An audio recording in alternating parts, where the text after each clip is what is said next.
Would now like to call on Union County Fire Academy instructor and Jersey City Fire Battalion Chief John Alston as our keynote speaker.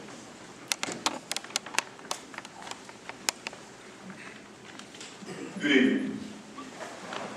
Okay, we'll try that again. Good evening. Good evening. Believe me, I'm just as surprised to see you as you are me.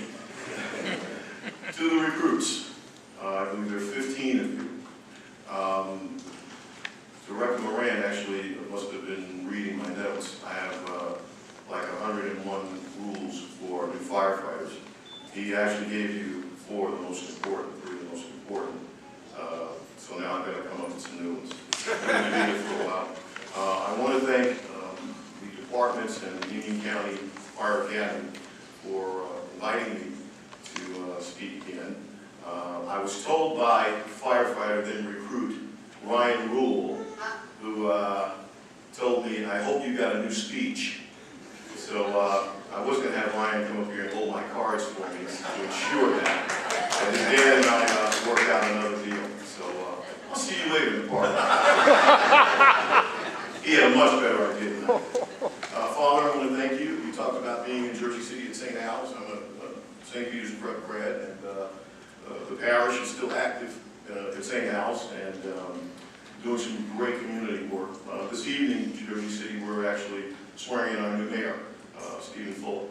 And I can assure you, as he took his oath at midnight last night, the oath that you take to be a firefighter is no different.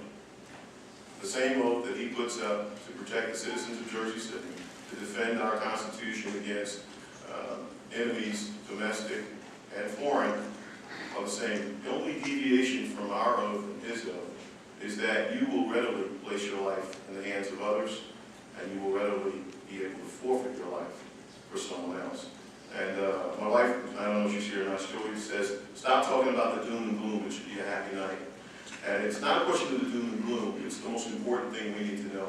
I'm quite sure everyone over there with those white hats and gold braids understands exactly what I'm talking about. That you made a commitment. And sometimes that's a problem when we have families at home and we have our own emergencies. Just think about it.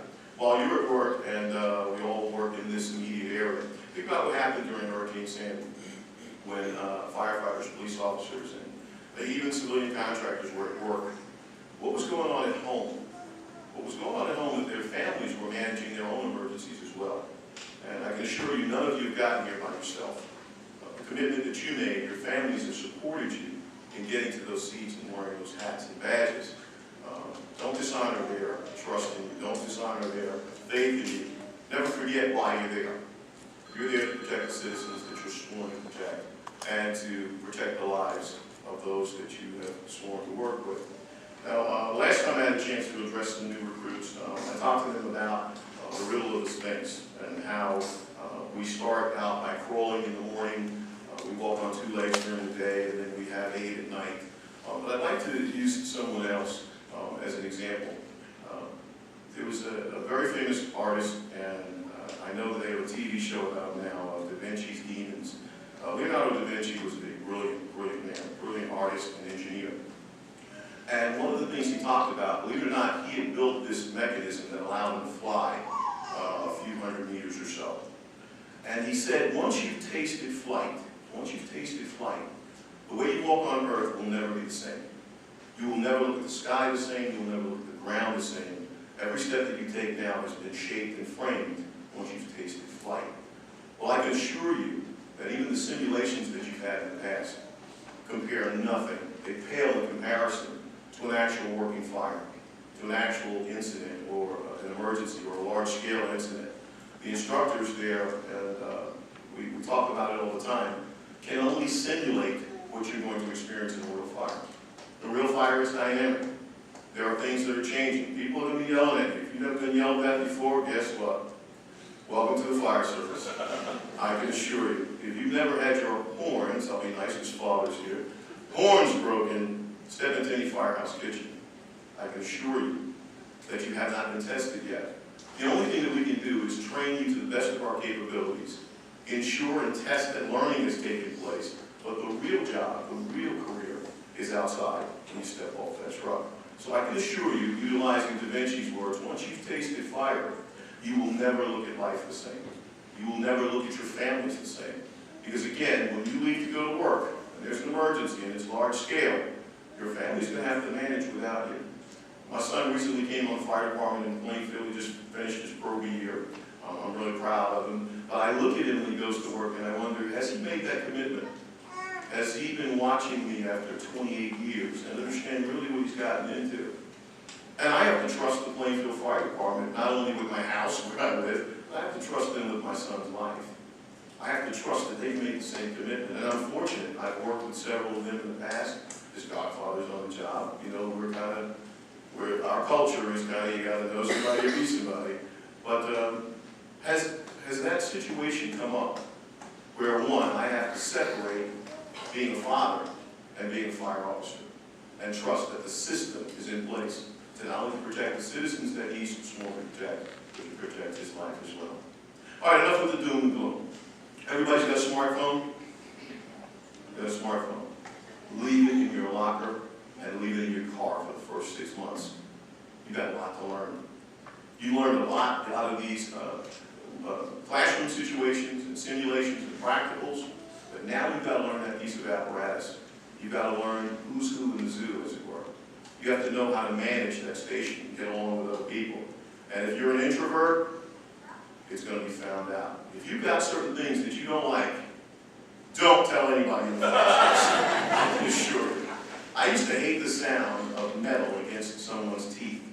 And I made the mistake in 1985, sitting in the firehouse kitchen saying, hey man, do you mind just not banging a fork against your teeth? I can't take it. I worked in a double house. Do you know what happened 3 meals a day? But it cured me. It cured me. Make sure that you leave that phone, because here's what happens. When you bring the phone into the firehouse, you've taken your eye off the ball. You've taken your mind out of the game. You've allowed something from the outside to intrude into not only your learning process, but your work environment. And that's something that we never had to experience before. In fact, we used to have to fight over one payphone. And I can assure you, if you weren't a senior person, don't even think about it. Another rule for you, speaking about seniority. Don't sit in the most comfortable chair facing the TV. It's not your seat. It never will be your seat.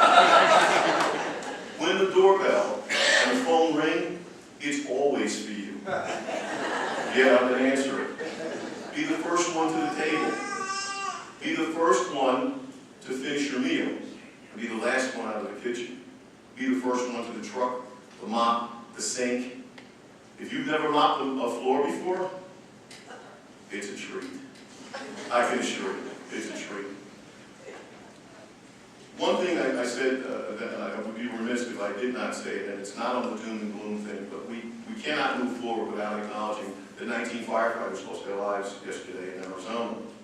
Unfortunately, Steve Rule and I, and a couple of other folks here, we travel a lot and teach for different organizations. We have friends from all over the country. And when you get those texts and you get those details, sometimes we get details that the news agencies don't get. And we have to remind ourselves that we're in the same business. Those 19 people all knew each other. They were all from the same department. So that's 19 families, that's 19 picnics, those are graduations, those are weddings that they will never be able to attend. So you have to be focused on what you're doing all the time. Are there mistakes? Sure. 25 years after the Hackensack fire, and I knew the battalion chief who was working at fire, Sandy Williams. Everyone read the Brannigan book. How many of the officers in here read the Frank Brannigan book? You can put your hands up, it's okay. We read in the fire service. The Frank Brannigan book told us about bowstring trust. Told us. But did we learn something new that day? Yeah, we did. We learned that there's sometimes internal configurations that there's no way that we can plan for. The catastrophic failure can happen at any time without any signs or sounds. So every lesson that we've learned in the fire service, most of them, are written in tombstones and written in blood. Now, I know you're going to celebrate tonight, and I want you to celebrate tonight. You worked hard at being there. But never take the fact that where you are for granted. Don't take the fact that someone died so that you could do this job a little bit better. You can't forget it. Then celebrate. Celebrate the people that you're going to meet in the fire service. Because I have friends in the fire service, and I'm not ashamed to say I'm closer to than some of my family. because we have gone through 24-hour shifts together for the last 20-some odd years. We know whose children have graduated, who's gone through college, who's divorced, who's separated, who has a sick mom or dad at home. You are going to adapt a culture. And we always call each other brothers and sisters in the fire service. That's no joke. Those folks are real brothers and sisters. I can call Steve Gould or just shoot him a text and say something really silly, and something really silly is going to come right back. Which meant no matter what he was doing, we were connected instantly for that moment. And that in situations in fire service, you can call on people like Mikey Sandhorst, who, when I told him my son was coming on the job, saying, Mikey and I teach together, he says, you know what, he's now become my son too. That's what you signed up for. That's the beauty of this organization. So as I move to my close, because I see Mike wiggling over there, I don't have my official timekeeper. I'm going to give you a couple of rules, and I'm going to jump into my seat. Be careful about Twitter, Facebook. Don't respond in anger with any situation. You're a professional now, whether you're a paid or a volunteer firefighter. Your job is to manage fear, manage anxiety, and come up with the right decisions. What sense does it make if we show up and everybody in the scene is screaming and we start screaming too? What help is that? What reassurance is that? You're going to have to know what your job is and your effect on an entire operation and respond to the leadership. Whether you think they know what they're talking about or not, because they've been here a lot longer than you. There's no such thing as a routine fire. Anybody that tells you, hey kid, this is a routine fire, moonwalk. Do whatever you can to get away from that person. There's no such thing as a routine fire. I already told you about the phone and the doorbell. I don't see it in this class, but you never know. Don't date a coworker. Don't date a coworker. Don't date a coworker. This is not any other type of job that you can think about. Here's what happens. Most of you are going to be in this job for 25 years. God willing. Say the relationship doesn't work out. Say you grow as a person. I grew up in the fire service. You're going to see that person no matter what. And unfortunately, we, like the military, eat, sleep, and fight fires with each other. Everybody's going to know your business. Don't date a coworker. Don't talk about the other department you worked for, even if it was volunteer or whatever, or the other job that you had. Nobody here cares. Learn your territory. Know it like the back of your hand. Always have $20 in your wallet, because we're not going to stop what we're doing to take you to the ATM. Fire is always changing. You can't be stationary in your attitude. Never criticize a fire unless you were there yourself. Don't do it. Don't wear your t-shirt, especially your firefighter t-shirt, to the gym unless you're planning on giving mouth to mouth. Trust me, it's never the hottie. It's never the guy or girl that's hot. Be prepared. Mark Twain said, courage is not the lack of fear, it's acting in spite of. It's all right to be afraid of fire. It's okay to have a healthy respect for fire. Don't raise your hand, but how many of you were afraid of heights until you climbed that ladder? It's managed fear. That's what you do. Focus on your mission and get through. A fellow firefighter who's not willing to share information with you is no good to anyone. Follow instructions when they're given to you. Be the guy or gal, the firefighter, that everyone has to say, either take a break or, you know what, I'd like to be like that person someday. When it's time for you to drive the apparatus, remember, small adjustments. It's not the personal vehicle that you're driving now. You found that out the first time you backed up a truck, and you will. Those wheels are 4 times the size of the tires on your car.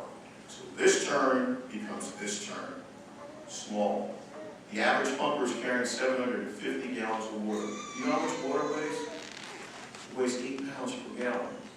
Add the equipment, add the personnel, and add just a little slickness on the road, and you've got 32 tons thundering down the highway. And you're responsible for everyone in that rig, and you're responsible for getting them safely. Don't drive like you're on TV. And the last thing that I'm going to tell you, when involved in a crisis situation, no one rises to occasions. No one rises to heroic status. When involved in crisis situations, believe it or not, we drop to our level of training and experience. You've got training now, it's going to take you years to get experience.